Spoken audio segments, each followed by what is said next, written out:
یہ اٹلی میں Vatican city state کا شہرۂ آفاق میوزیم ہے۔ اس کی چھت پر عظیم فنکار مائیکل اینجلو کی وہ شاہکار پینٹنگز ہیں جن کا ثانی بلا شبہ دنیا بھر میں کوئی بھی نہیں۔ اسی میوزیم میں یہ خوبصورت مجسمہ آپ کی نظروں سے ضرور گزرا ہوگا، تصاویر میں یا پھر فلمز میں آپ نے دیکھا ہوگا۔ یہ رومن دیوی جیونو ہے، اور رومنز مائتھولوجی میں یہ سب سے بڑے دیوتا جوپیٹر کی بیوی تھی۔ لیجنڈ کے مطابق، مائتھولوجی کے مطابق، جب کبھی جوپیٹر شرارتاً گہرے بادلوں میں چھپ جاتا تو کوئی اسے دیکھ نہیں سکتا تھا، مگر اس کی بیوی جیونو گہرے بادلوں کے نیچے جھانک کر چھپے ہوئے جوپیٹر کو دیکھ لیا کرتی تھی۔ یہ کہانی ہزاروں برس پرانی ہے، دل لبھانے والی ہے، لیکن ظاہر ہے ایک لیجنڈ ہی تو ہے۔ لیکن اتنا تو سچ ہے کہ یہ پلانٹ جوپیٹر، سیارہ مشتری، سینکڑوں کلومیٹر گہرے بادلوں کے نیچے واقعی چھپا ہوا ہے۔ اور یہ بھی سچ ہے کہ خلا میں 3 بازو کھولے تیرتا ہوا یہ اسپیس کرافٹ انہی بادلوں کے نیچے جھانکنے کے لیے جا رہا ہے، اور اس کا نام بھی جیونو ہی ہے۔ مشن جیونو نے ہمیں سیارے کے بارے میں کیا کچھ دکھایا اور سنایا۔ اگر آپ جوپیٹر کے بادلوں میں گر جائیں تو کیا دوسری طرف بادلوں سے نکل آئیں گے؟ اور ہاں، اسی کے بادلوں کے نیچے گرم ترین مقام پر آپ کی گلیلیو سے ملاقات ہوگی۔ وہ کیسے؟ میں ہوں فیصل وڑائچ، اور دیکھو سنو جانو کی سیریز کل کائنات کی اس قسط میں ہم آپ کو یہی سب دکھائیں گے۔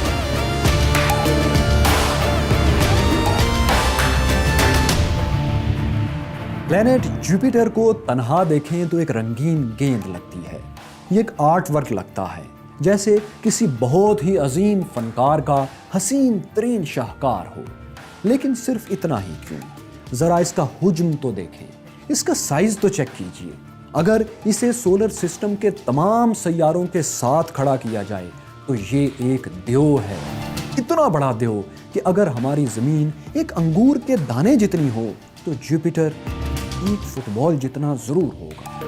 یہ اتنا وسیع ہے کہ اس میں ہمارے سولر سسٹم یعنی نظام شمسی کے تمام سیارے، تمام چاند، سارے کے سارے کامٹس، شہابیے، غرض کے جو کچھ بھی ہے سوائے سورج کے اس میں سما جائے تو بھی اس میں کافی جگہ بچ رہے گی۔ اور ایک ہی بار کیوں، وزن کے اعتبار سے بھی اگر یہ تمام سیارے 2 بار بھی ایک پلڑے میں ڈال دیے جائیں تو مشتری کا پلڑا بھاری ہو۔ یہ اتنا بڑا سیارہ ہے کہ ہم اسے سیاروں کا گاڈ فادر بھی کہہ سکتے ہیں۔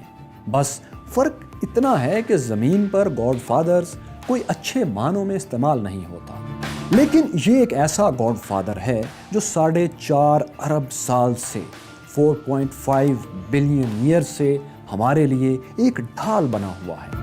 اگر یہ نہ ہوتا تو شاید آپ اس وقت یہ ویڈیو دیکھنے کے لیے اور ہم یہ ویڈیو بنانے کے لیے موجود ہی نہ ہوتے، نہ کوئی زمین جیسا سیارہ ہوتا اور نہ کوئی رواں دواں زندگی۔ لیکن یہ سب ہمیں کیسے پتا ہے؟ وہ ایسے کہ یہ واقعہ انسان نے ابھی چند ہی برس پہلے اپنی آنکھوں سے دیکھا تھا۔ کیسے؟ یہ زمین کے ایٹماسفیئر سے اوپر خلا میں گردش کرنے والی دوربین ہبل ٹیلیسکوپ ہے۔ اس سے دور خلاؤں میں سیاروں اور کہکشاؤں کو کھوجا جاتا ہے۔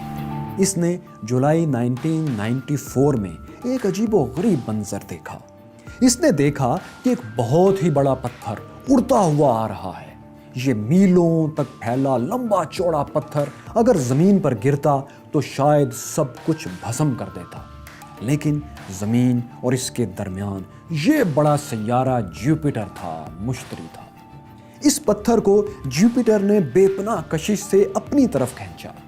جوپیٹر کی بے مثال گریوٹی نے پتھر کو پہلے تو کئی ٹکڑوں میں توڑ کر رکھ دیا۔ یہ جو خلا میں آپ 21 پتھروں کی ایک قطار سی دیکھ رہے ہیں نا، یہ اسی بڑے پتھر کے ٹوٹنے سے بنی تھی، اور ہبل ٹیلیسکوپ نے یہ منظر محفوظ کیا تھا۔ پتھروں کے یہی ٹکڑے 60 کلومیٹر فی گھنٹہ کی تیز ترین رفتار سے اڑتے ہوئے 16 جولائی 1994 کو جوپیٹر پر گرنا شروع ہو گئے۔ پتھروں کی یہ بمبارمنٹ اتنی شدید تھی کہ جوپیٹر کے ایٹماسفیئر میں درجہ حرارت تیزی سے بڑھنا شروع ہو گیا، یہاں تک کہ ٹیمپریچر 30,000 ڈگری سینٹی گریڈ تک پہنچ گیا۔ جوپیٹر جیسے بڑے سیارے کے لیے بھی یہ چوٹ بہت غیر معمولی تھی، اتنی غیر معمولی کہ سیارے سے 3000 کلومیٹر اونچے بادل اٹھے اور ہبل ٹیلیسکوپ نے یہ منظر بھی ریکارڈ کر لیا۔ یہی نہیں بلکہ جوپیٹر پر لمبے عرصے کے لیے ایک سیاہ دھبا اور دائرہ بھی نظر آتا رہا، جس کی ایک امپروو پکچر آپ سکرین پر دیکھ رہے ہیں۔ یہ سب کچھ امریکی خلائی ادارے ناسا کے سائنسدانوں نے ہبل ٹیلیسکوپ کی مدد سے لیبارٹریز میں دیکھا۔ یہ خلائی تحقیق میں بڑی دریافت تھی۔ اس پتھر کو شو میکر لیوی 9 کا نام دیا گیا کیونکہ اسے 2 اسٹرونومرز شو میکر اور لیوی نے ہی دریافت کیا تھا۔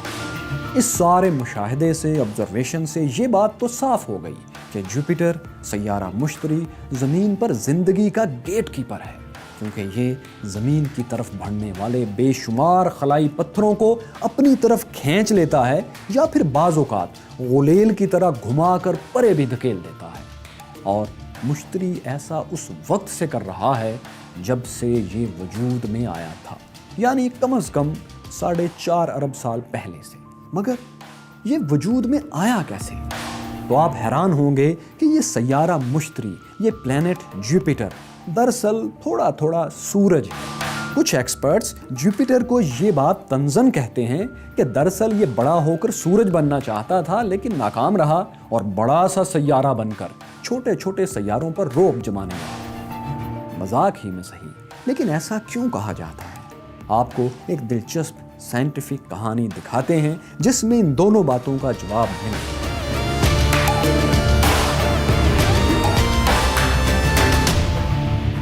5 ارب سال پہلے ہماری گلیکسی ملکی وے میں ایک ستارہ پھٹا۔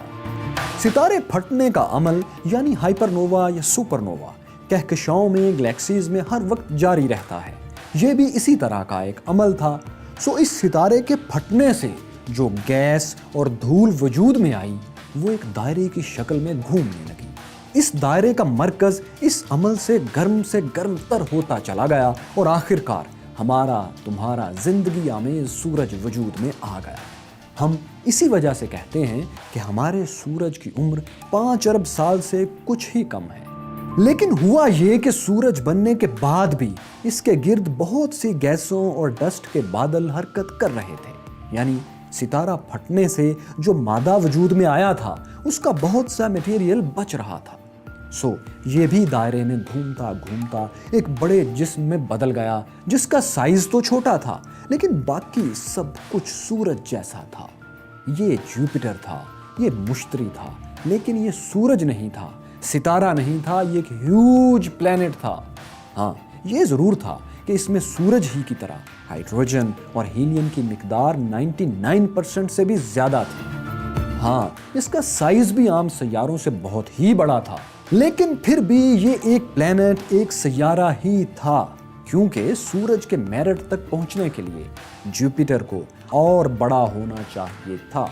اس کو اپنی حرارت بھی خود پیدا کرنی تھی، لیکن ایسا ہو نہ سکا اور یہ سیارہ ہی رہا۔ جوپیٹر کے وجود میں آنے کے بعد 1 ارب سال مزید گزرے۔ پھٹے ستارے سے ایک سورج اور ایک بڑا سیارہ وجود میں آ چکا تھا، لیکن دلچسپ بات یہ تھی کہ اب بھی سورج اور جوپیٹر سے بچی ہوئی تھوڑی بہت ڈسٹ اور گیس باقی تھی۔ اسی تھوڑی سی بچی ہوئی ڈسٹ اور گیس سے جانتے ہیں کیا ہوا؟ ہمارے سولر سسٹم کے، ہمارے نظام شمسی کے تمام سیارے، چاند، کومیٹس، شہابیے اسی سے وجود میں آئے۔ اس میں ہمارے تمام چاند بھی شامل ہیں جو مختلف سیاروں کے گرد حرکت کر رہے ہیں۔ تو اس ساری بات سے آپ یہ تو سمجھ گئے کہ ہمارے سولر سسٹم میں سیارہ مشتری جوپیٹر سب سے پہلے وجود میں آیا تھا۔ اس لیے اگر ہم یہ سمجھنا چاہتے ہیں کہ ہمارا سولر سسٹم کیسے وجود میں آیا تو سب سے پہلے وجود میں آنے والے جوپیٹر کو سمجھنا بہت ضروری ہے، کیونکہ اسی میں یہ راز چھپا ہے اور یہی مشن ہے جیونو کا۔ 2011 میں یہی سب جاننے کے لیے جیونو کو فلوریڈا سے جوپیٹر کی طرف لانچ کیا گیا۔ جب اسے لانچ کیا گیا تو اس کے انجینئرز کی آنکھوں میں آنسو تھے، کیونکہ یہ ان کا محبوب پروجیکٹ تھا اور یہ بجا طور پر جانتے تھے کہ اب جونو کبھی ان کے پاس واپس نہیں آئے گا۔ This was like a child. It was like a child that we brought along, and we would never see the child again. تو یہ وہی جونو ہے، 3 اطراف بازو پھیلائے خلا میں تیرتا چلا جا رہا ہے۔ اسے جلد از جلد جوپیٹر مشتری سیارے تک پہنچنا ہے۔ 2011 میں زمین سے اڑنے والا جونو اسپیس کرافٹ جولائی 2016 میں جوپیٹر کے آربٹ تک مدار تک پہنچ گیا۔ 5 سال میں جونو نے 96 کروڑ کلومیٹر سے زیادہ کا سفر تنہا طے کیا تھا۔ شاید آپ کو یہ وقت اور فاصلہ بہت زیادہ لگتا ہو، لیکن ایک بار پھر غور کیجئے۔ اگر جونو ایک کمرشل جیٹ کی رفتار سے اڑتا تو اسے مشتری تک پہنچنے میں 342 سال 342 ایئرز لگتے۔ تب تک اسے بھیجنے والوں کی نہ جانے کتنی نسلیں گزر چکی ہوتی، تب تک تو ایک جہان بدل چکا ہوتا، ترجیحات بدل چکی ہوتی۔ اسی لیے اسپیس کرافٹ جونو کو تیز رفتار بنایا گیا۔ خلا میں چونکہ ہوا اور ایٹماسفیئر جیسی کوئی رکاوٹ ریزسٹنس نہیں ہوتی، اس لیے وہاں رفتار اور بھی تیز ہو جاتی ہے۔ اس کی رفتار بڑھتے بڑھتے غیر معمولی ہو گئی اور مشتری کے قریب پہنچ کر یہ انسان کی بنائی ہوئی سب سے تیز ترین مشین بن گیا تھا۔ یہی وہ جگہ تھی جہاں سے جونو اسپیس کرافٹ 2,50,000 کلومیٹر فی گھنٹہ کی رفتار حاصل کر چکا تھا۔ صرف سمجھنے کے لیے یوں جانیے کہ اگر یہی اسپیس کرافٹ اسی رفتار سے دہلی سے چلے تو 6 سیکنڈ سے کچھ پہلے لاہور پہنچ جائے گا۔ تو جونو جہاں پہنچ چکا تھا، یہی وہ جگہ تھی جہاں سے اس کا اصل کام شروع ہو رہا تھا۔ اسے جوپیٹر کے گرد 37 چکر لگانے تھے۔ یہ کل فاصلہ لگ بھگ 2 ارب 80 کروڑ کلومیٹر کے قریب بنتا ہے، اور جونو نے یہ چکر بھی لگائے اور فاصلہ بھی ناپا۔ کیا آپ ایسا کر سکتے ہیں؟ نہیں۔ ہیومن بایولوجی ایسی عظیم مہم جوئی کے لیے ایوالو ہی نہیں ہوئی، لیکن جو معلومات ہمیں جوپیٹر کے بارے میں حاصل ہیں، اس سے ہم ایک تصور کر سکتے ہیں کہ اگر آپ جوپیٹر پر مشتری پر موجود ہوں تو کیا ہوگا۔ بلکہ کیوں نہ آپ کو جوپیٹر میں گرا دیا جائے۔ جی ہاں، آپ کو۔ اگر آپ کی عمر 25 سال ہے اور آپ کا وزن 75 kg ہے، 75 کلو گرام، تو جانتے ہیں آپ مشتری پر کتنے برس کے اور کتنے وزن کے ہوں گے؟ مشتری سیارے پر آپ کی عمر محض 2 سال ہوگی اور آپ کا وزن 190 کلو گرام ہوگا۔ کیونکہ مشتری پر دن بھلے 10 گھنٹے سے کچھ کم کا ہوتا ہے، لیکن اس کا 1 سال 4333 دنوں پر مشتمل ہوتا ہے، 4333 ڈیز کا۔ وجہ یہ ہے کہ اسے سورج کے گرد زمین کی نسبت کہیں لمبا چکر مکمل کرنا ہوتا ہے، جس میں اسے ہزاروں شمسی دن لگتے ہیں، جبکہ یہ اپنے گرد ایک چکر صرف 10 گھنٹے میں مکمل کر لیتا ہے۔ اسی بے پناہ کشش کے باعث وہاں ہمارا وزن بھی زیادہ ہوتا ہے۔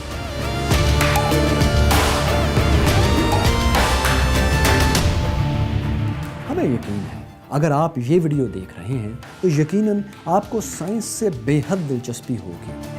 تو میں آپ کو ایک کھیل بتاتا ہوں، وہ یہ کہ آپ اس ویب سائٹ پر جائیے اور اپنی عمر اور وزن لکھ کر یہاں کلک کیجیے۔ آپ کو علم ہو جائے گا کہ کس سیارے یا چاند پر آج آپ کی عمر کیا ہے اور آپ کتنے وزنی ہیں یا ہلکے ہیں۔ یہ دلچسپ کھیل آپ کھیل سکتے ہیں کیونکہ آپ کے پاس انٹرنیٹ اور اسمارٹ فون ہے، اور اگر آپ کے پاس اسپیس کرافٹ بھی ہے تو آپ کسی پتھریلے سیارے پر اتر بھی سکتے ہیں۔ ہاں، زندہ رہنا یا نہ رہنا ایک الگ کہانی ہے، لیکن اگر آپ کے پاس اسپیس کرافٹ بھی ہے تو بھی آپ پلینٹ جوپیٹر پر لینڈ نہیں کر سکتے، کیونکہ اس کی سطح پتھریلی یا چاند کی طرح ریت جیسی نہیں ہے، بلکہ گیس کے گہرے بادلوں میں ڈھکی ہوئی ہے۔ پھر بھی فرض کریں آپ فیصلہ کرتے ہیں کہ آپ نے جوپیٹر پر اترنا ہے، تو جان لیں کہ وہاں آکسیجن ہے ہی نہیں۔ اسی لیے چھلانگ لگانے سے پہلے، مشتری میں کودنے سے پہلے آپ کو ایک ایسا اسپیس سوٹ چاہیے جس میں ان لمیٹڈ آکسیجن ہو، کیونکہ جوپیٹر کا ڈائیمیٹر 1,42,000